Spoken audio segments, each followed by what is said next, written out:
Okay, how you doing, people? It is Thursday. What is the date now? It's the 11th of October.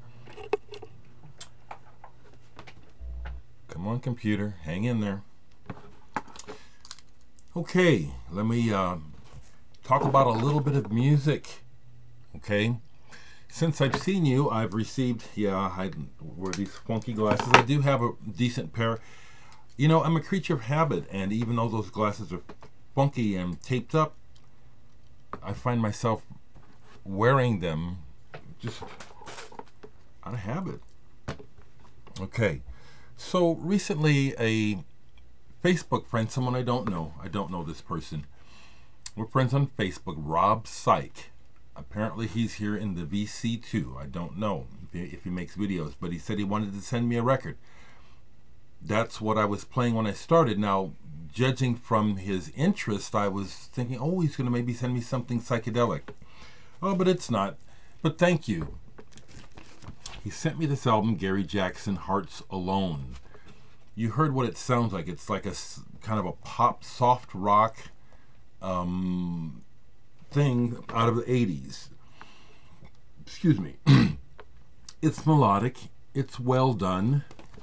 Definitely not psychedelic. I appreciate the gesture, Rob Psych. This is, you know, I got to be honest. I'm not sure why you wanted me to have this. Thank you though. Thank you. Again, people who are not used to people being honest and easily get offended, just get used to the idea that you'll probably easily be offended by me being honest. Honesty is respectful. Let me say it again. Rob Psych, thank you so much for thinking of me, sending this record to me. I appreciate the gesture. It's okay. It's okay. It's okay. I have another review to do. At a show recently, a person out of my past ended up being in the audience, and we got to talk, and I didn't recognize him at all. They live in Portland now. He's a musician and engineer, and he has a studio up there, and we traded CDs, and so I'm going to review the one that he gave me. My friend, old friend, I have to look him up, Danny O'Hanlon, originally from Omaha. We used to play back when he was still a kid in shows together. But Danny O'Hanlon has produced this new album by Blatz Void. Blatz Void. Cave Paintings. This artist is named after the area in the universe that's a big void. I had to look it up to make sure, because I thought, what is Blatz Void? Buddhist. It's not Buddhist void, it's Blatz. A very interesting anomaly in the universe where there's this big patch of nothingness. It's not a black hole. Cool title for a band or for his project.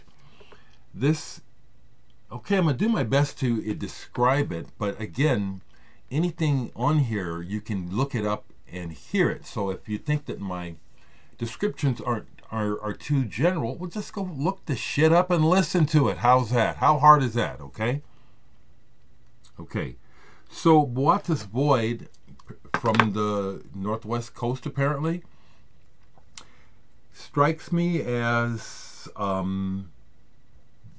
modern, colorful, melodic, somewhat psychedelically tinged sound. This strikes me as being similar to the approach of Tame Impala.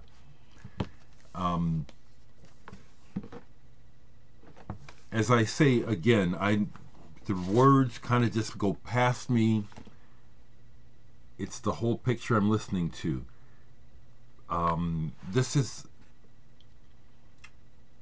I like the way it's produced. It's not slick, but it's not lo-fi. It's real, not bright, vibrant. Yeah, it's real vibrant. Interesting, as I was listening to this, the other artist that came to mind while listening to the songs was Blur. And I like Blur. I was thinking, you know, maybe some of the songs. These are probably some Americans, but it really doesn't sound American. Blatz Void. I'm showing it to you in case you can't understand how I pronounce the name. Look it up and listen to it online. I recommend it.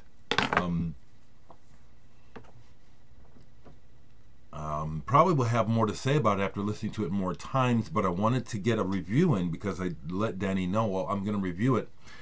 The main thing I want you to know is that my impression of this is favorable, and I do recommend all kinds of listeners to check this out. Blatz Void.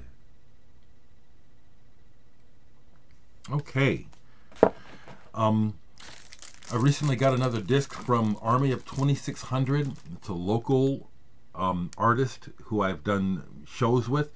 This guy makes music with Atari game controllers, no synthesizers, no other instruments. His whole thing is Atari game controllers and some samples, some voice samples. This is harsh, edgy electronics. I think people who enjoy things like Merzbow and just noise in general might dig this. Army of 2600. He's on Bandcamp. A while back, Olga Gaccano from Italy sent me his latest CD, Mez Gaccano. I've already reviewed it, Kinderheim, but I played this again this week, and this is fantastic. This is the kind of music I really want to point attention to. He takes inspiration obviously from Frank Zappa and folks like Stravinsky. There are many parts of this where it's chamber, it's strings and horns, it's not even rock instruments. This is really stimulating, wonderful, well written, well played. I highly recommend this for adventurous listeners. If I can do a quick recap on some things. This, in the last month, this year came in. Kinderheim by Mez.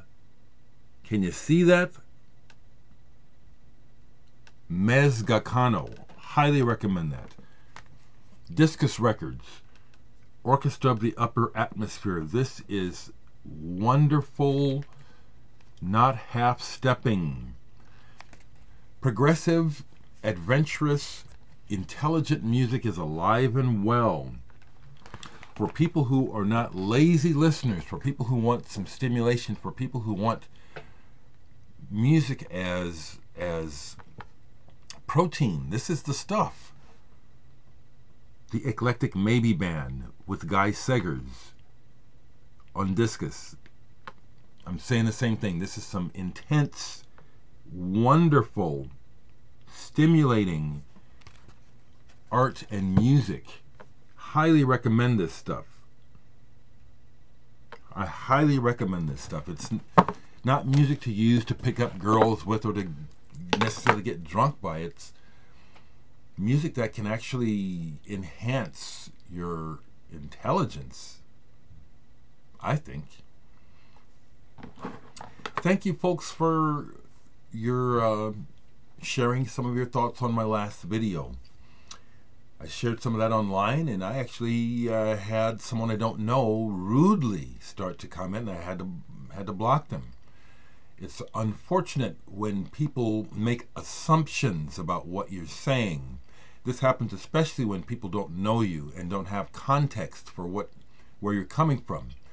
And that's what happened to me. A young person who thought that they were doing the right thing actually showed their ass, like a lot of people are showing, by being making assumptions, being caught up in their own thoughts, not stopping to think about, well, wait, what is this person saying? Instead of just assuming, I know what you mean, and what you mean is what I don't like. And see, we put up with that a lot, and I'm not having it, because I'm not saying something stupid. If the person's interpretation of what I say is stupid and short-sighted, it's on them. I have a hard time saying what's really on my mind because it goes so deep. But I ain't backing down because I'm just speaking on what I'm experiencing and what I see, not what someone told me on frickin' CNN.